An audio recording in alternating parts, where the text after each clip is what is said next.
નમસ્કાર, આપ જોઈ રહ્યા છો સ્પાર્ક ટુડે ન્યૂઝ। ભારે વરસાદની આગાહી અને એલર્ટના પગલે સાવલી પંથકમાં ધોધમાર વરસાદ વરસ્યો। વડોદરાના સાવલીમાં સમી સાંજે મેઘ તાંડવ જોવા મળ્યું।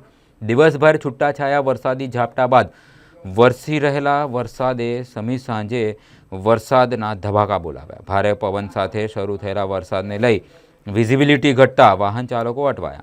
વીજળીના કડાકા સાથે અવિરતપણે વરસી રહેલા વરસાદના કારણે નીચાણવાળા વિસ્તારમાં પાણી ભરાવાની શરૂઆત થઈ ગઈ।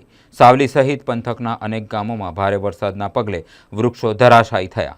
સાવલીના સરકારી દવાખાના પાસે વૃક્ષ ધરાશાયી થયું। વીજ પોલ પણ તૂટ્યા। વીજ વાયરો તૂટી પડતા અંધારપટની સ્થિતિનું નિર્માણ થયું। આજે જે વાવાઝોડું વરસાદના કારણે બંને મકાનના શેડ જે લગાવેલો હતો એ બધો પવનના કારણે ઉડી ગયો છે અને ઘર વપરાશનો બધો જ સામાન પલળી ગયો છે અને ખરાબ બી થઈ ગયો છે। અનાજ હતું, ફ્રીજ હતું, ટીવી હતી, એમાં બીજો ઘણો બધો સામાન હતો।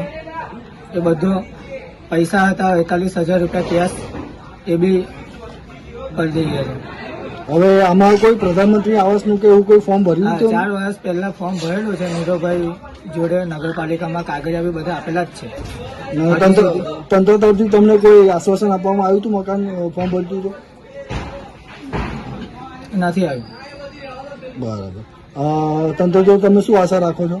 તંત્ર જો એટલી આશા રાખીએ જે અમારું નુકસાન થયું છે એ અમને મળી રહે।